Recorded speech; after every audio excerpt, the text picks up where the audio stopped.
The Imperium Secundus, is it Gilliman's greatest shame or his secret brilliance?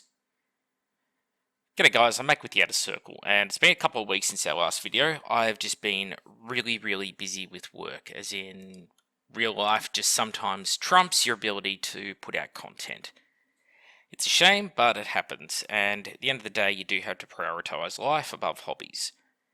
Anyway, apologies aside for that, let's talk about the prelude to Secundus. So, during the events of the Horus Heresy, the Wordbearers and World Eaters rampaged across the Ultramar Segmentum in an event known as the Shadow Crusade. This traumatic event, beginning at Kelth and culminating at Nysiria, caused such disruption in the fabric of reality that a gigantic warp storm was created, literally cutting the Imperium in two, kind of like the Cicatrix Maledictum in 40k.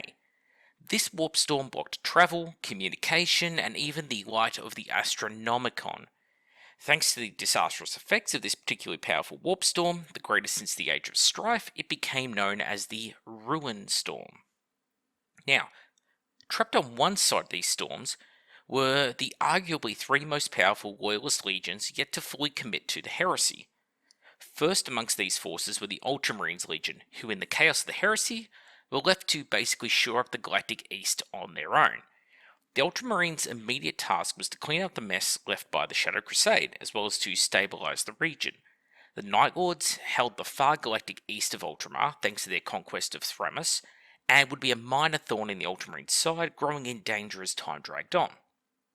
The loss of the Astronomicon also meant that travel was now incredibly difficult within the Segmentum. The equivalent might be trying to get from one country to another here on Earth in a boat with no maps, no compass, and you cannot see the stars, you cannot use any bearings to navigate by, you just have the ocean and clouds.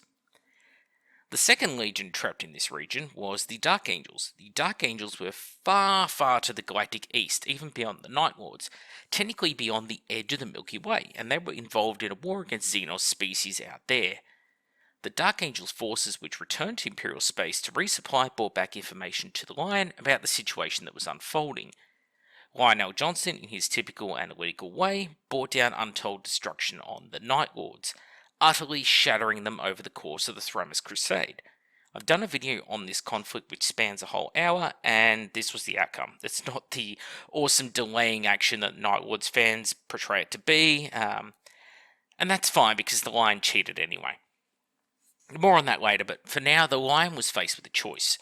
The Ruin Storm was starting to set in, and he had to decide if he would continue to chase the Night Lords back into Imperial space, or if he would respond to Guilliman's call to arms, and he decided to send the greater part of the Dark Angels under Causewayne into the Imperium proper to chase down the Night Lords, the Death Guard, and whoever else they came across. He, meanwhile, would go and seek Guilliman to ensure that he had his priorities straight. Now, the final Loyalist Legion trapped in this region as a whole was the Blood Angels. Now, the Blood Angels had been involved in the demonic ambush at Cygnus, and by the time the shell-shocked and somewhat depleted Legion finally withdrew from Cygnus, they were trapped within the warp by the loss of the Astronomicon and the Ruin Storm. Now we get to the formation of Secundus. So Guilliman was faced with a problem. With the loss of the Astronomicon, command and control of his miniature empire was basically impossible. His first goal was to try and probe the Ruin Storm and make contact with the wider Imperium, figure out what was going on. And after months of trying and every ship lost in the attempt, he rationalised that, well, the reason we're unable to see the light of the Astronomicon is that it's probably fallen, it's been snuffed out. And since it's located at Terra, one can only assume that, well, Terra has probably fallen. And if this is the case, then it's up to him to preserve the Imperium in whatever way he can. This is the logic of the Imperium Secundus, a second Imperium, a Byzantine Empire emerging from the ashes of Rome. And do remember, the Ruin Storm, it is impassable. So keep that in the back of your mind.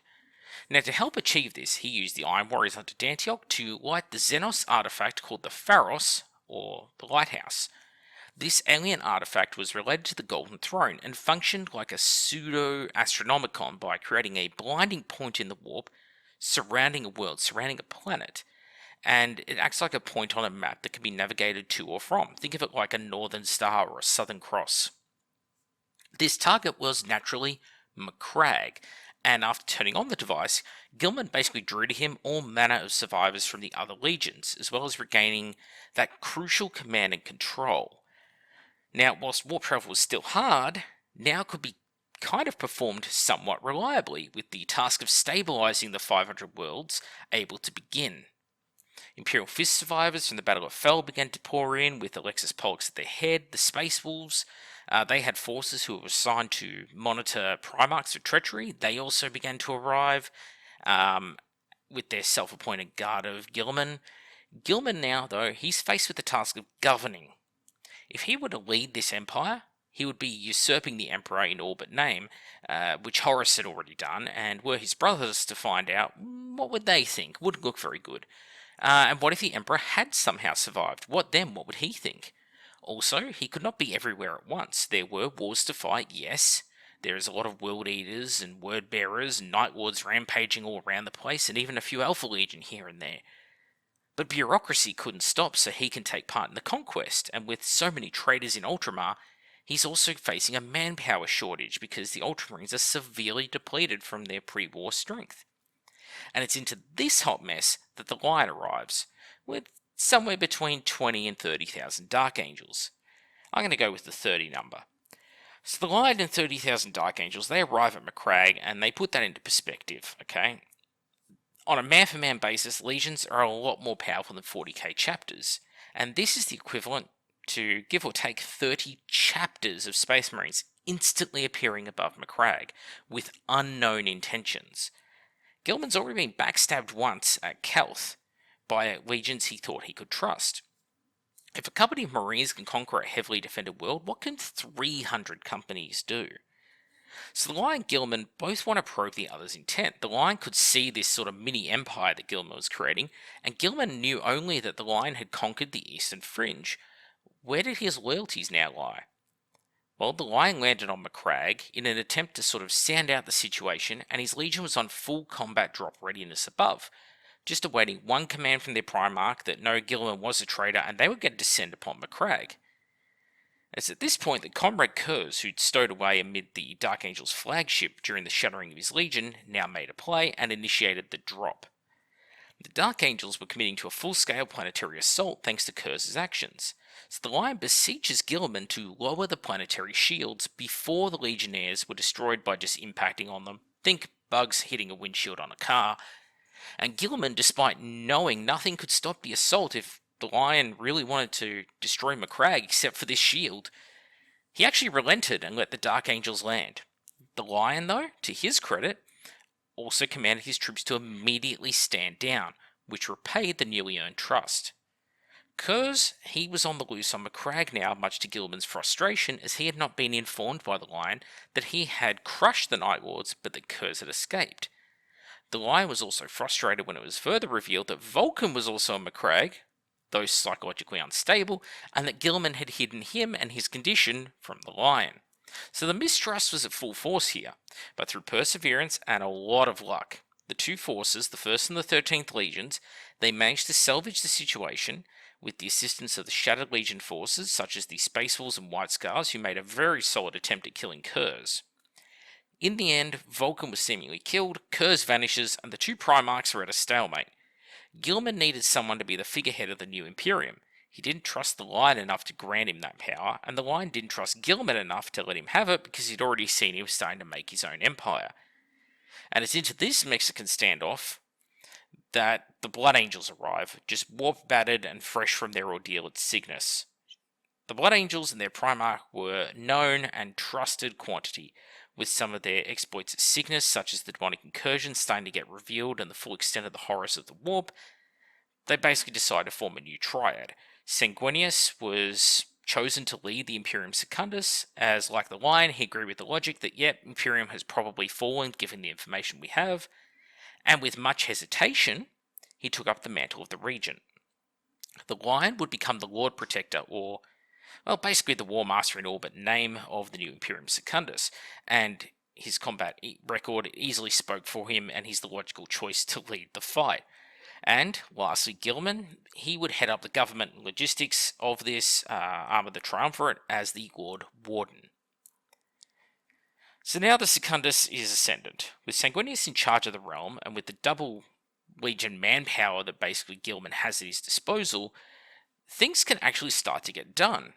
The three Primarchs agree that the traitors must be eradicated from the region in order to regain some stability, and the Lion, with the aid of Tucholcha, a Xenos entity who can guide a fleet through the warp with near pinpoint precision, which is how the Lion caught the Night Lords so expertly, he sets out and basically sets about the task of mercilessly and quickly eradicating the traitors within the sector, directly controlling troops from all three legions seamlessly and efficiently. Within the span of a few years, the traitor threat had almost been driven out of Ultramar as a whole. Guilliman had restored much of the logistics train and began to rebuild the war-ravaged planets, often moving in directly behind the Lion, who was performing his reconquest with the minimal infrastructure damage that he could. Sanguinius, meanwhile, was a rallying point for the humans of the Imperium, or this half of the Imperium, a symbol of hope who would visit worlds and inspire massive recruitment drives, or who would talk with heads of government and solve their issues.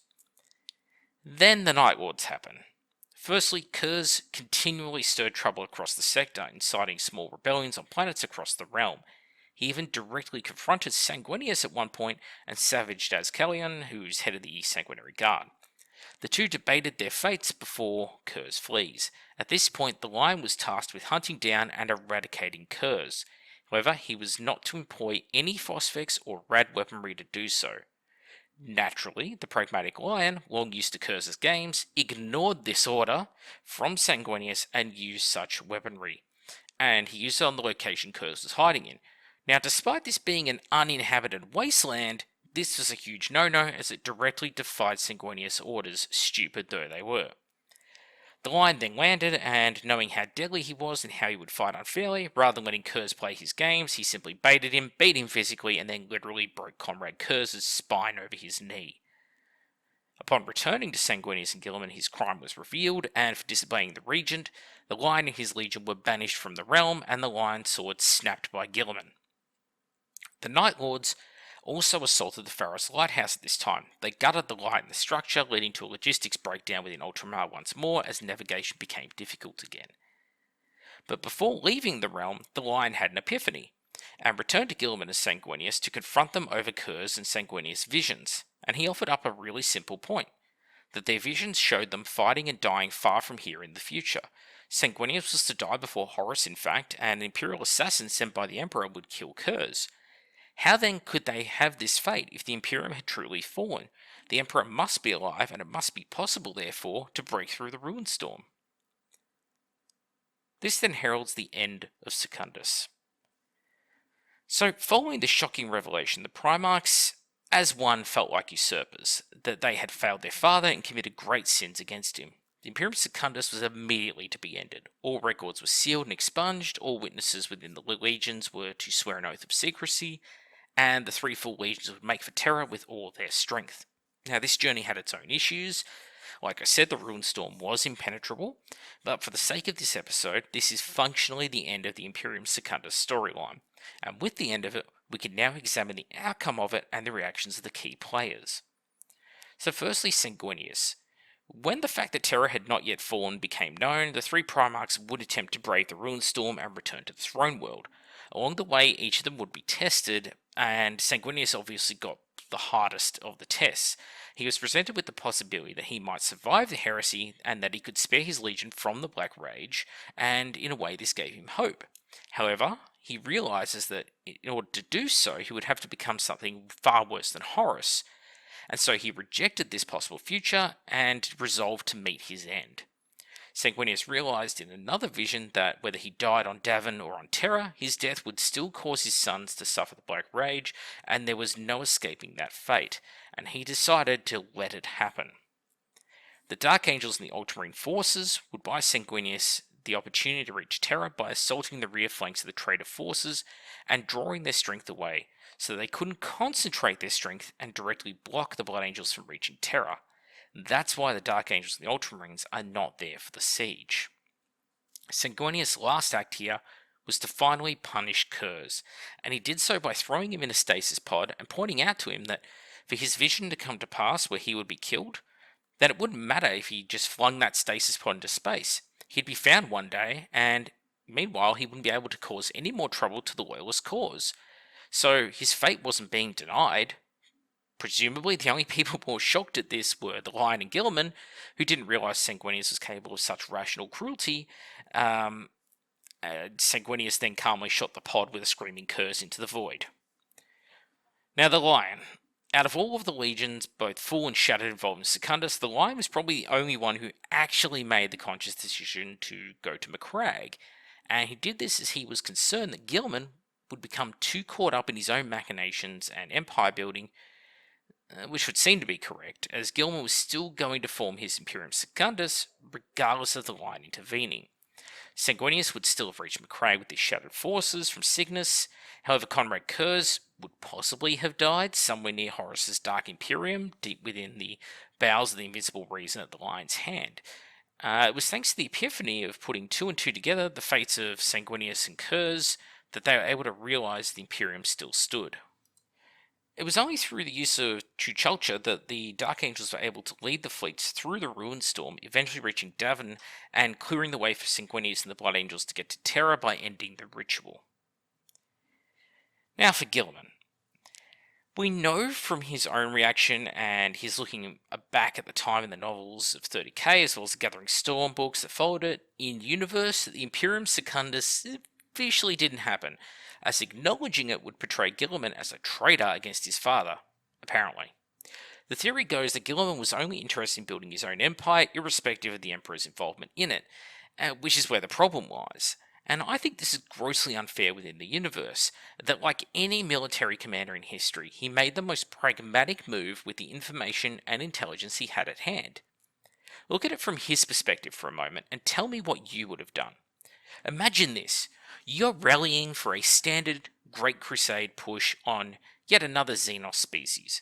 As you prepare and muster, you're told to collaborate with a brother legion whom you're at odds with, and you let your guard down a little as you're trying to rebuild the fraternal bonds of fellowship that are being lacking. Suddenly, without warning, those brothers turn on you, and between 1/3 and half of your entire military forces are destroyed in mere hours. The tactics and units they unleash upon you have never been seen before, and you have to react to this entirely new threat from an unseen direction.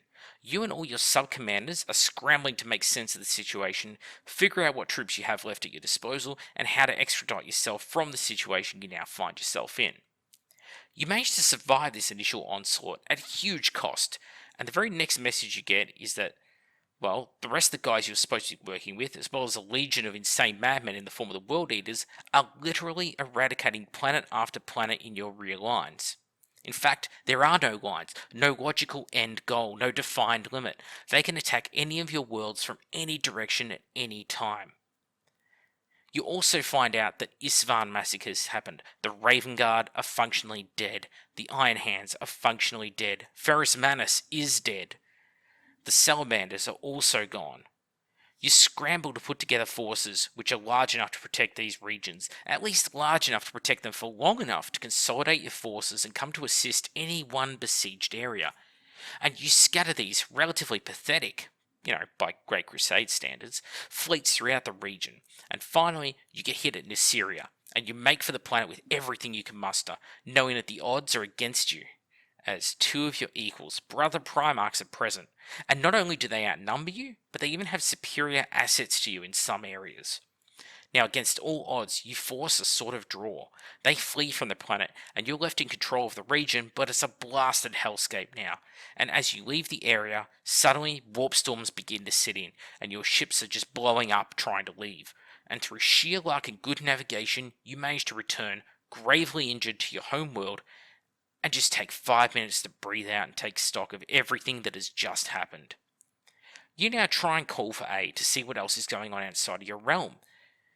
Wordbearers, World Eaters, now Night Lords and Alpha Legion are all still attacking your planets, just in smaller numbers, and you send out ships to find the Imperium, and every single ship you send out is destroyed in this ruin storm. Nothing is making it back, and then you realise you're on your own, and you now have half a galaxy, a burning half of a galaxy that needs either governing, or you just have to give up and let it burn down. What do you do? If you're logical, you form the Imperium Secundus. You salvage what you can from the mess, you fortify it against the return of your vengeful brothers in the event they have truly won. You seek to try and make contact with the rest of the galaxy, hoping that you are indeed wrong and that there are survivors, and you try and return to a semblance of normality. I think of it like many real-time strategy computer games, like Age of Empires, Supreme Commander, etc. Sometimes you lose and lose big, but part of your civilization is occasionally able to flee somewhere else on the map and rebuild in a hidden corner of the map. And you rebuild stronger than before, attack the enemy and regain the lost ground. This isn't a betrayal of your early game. This is you doing what needs to be done to survive. Therefore, I treat the Imperium Secundus in much the same way. It's what Guilliman needed to do to survive, and it worked. If he hadn't stabilized half the galaxy when the Scouring began, it would have doubled the workload that he had, and he wouldn't have had that firm foundation to build upon, which did allow the Imperium as a whole to survive. Those massive numbers of Ultramarines that did end up making up the majority of the chapters in 40k, because he had that stable foundation that he was churning fresh Marines out of. I fail to see how the Secundus is a shameful act, and I don't think the Emperor would either, as it makes more sense for his subordinate to use his initiative and salvage the situation than to do what? Blindly throw his ships and legion at the Ruinstorm in the hope that 1 in 100 make it through the other side? If he lost 100,000 Ultramarines just to get 1,000 through the Ruinstorm, that's great for gauging his loyalty to the cause, I grant, but now he's just another combat ineffective force simply acting as a speed bump for Horus on his way to Terra. It makes no sense, and honestly, the Lion had the right idea all along. Make sure Guilliman is willing to leave when the time comes, and until then, work with him. If the Lion thinks that's the pragmatic move, it probably is. Lastly, there's the use of forces by all present, which was really the last sort of glimmer of what could have been. Guilliman wasn't afraid to utilise defectors from other legions, such as Dantioch's Iron Warriors, who were loyalists. Dawn and Malcador simply threw most defectors in jail or executed them. Guilliman learned to use what resources he had. In addition to this, the Lion was given command of his brother's legions, and that's something that hadn't really been done in this way up to this point, with legions generally maintaining really strict internal control. The Lion gained the unswerving loyalty of the 3 legions, who did exactly what he asked for them, rather than debating or complaining that it was not their style of warfare, and this is because the Lion, it seems, knew how to use each force effectively, i.e. he never put them into a situation where they were ill-suited like Horus did to the Raven Guard during the Great Crusade. For those who think back to my Primarch video and my high ranking of the Lion, it's because of things like this. Yeah, the other Primarchs don't like him, but the legions do. Sanguinius too, who was always really reluctant to take power or to appear as a symbol, who held a lot of self-doubt, he set it all aside for the greater good, acting out what was the best interests of the Imperium Secundus rather than his own personal comfort. The fact that these 3 Primarchs, who were never too close prior to the conflict, were able to form such a stable empire, despite, internal tensions and frictions that never did fully go away, to be fair, it is remarkable, and it shows what the outcome could have been for the Imperium had the heresy not occurred, and had Horus not had the B team of incompetent morons working for him, and instead had fostered some real cooperation. So I guess at the end of all of this, the Imperium Secundus was not Guilliman's greatest shame, nor his brother's, but was secret brilliance. Even if the authors say the opposite directly to our faces, you have to remember that much like how Horus is the War Master and we keep getting told how great he is, these people aren't writing from a place of real-world knowledge. They're writing for emotion, and a limitation of their writing is that they often have to directly state things to us, because what they show us says the opposite. This isn't to slight the writers or call them bad, rather it's just to point out the obvious, that sometimes the story you want to tell doesn't quite match up with the story we end up being told. Anyway, what do you think about the Imperium Secundus? Does it make sense? Is it something that Guilliman and Sanguinius and the Lion should be ashamed of? Or, like me, do you think that no, it's actually the most pragmatic move in that situation given the circumstances they were in and what knowledge they had? I'd like to know what your thoughts are, so please leave them in the comments below. I'm Mac with the Outer Circle. Thank you all for watching, and I'll catch you all on the next one.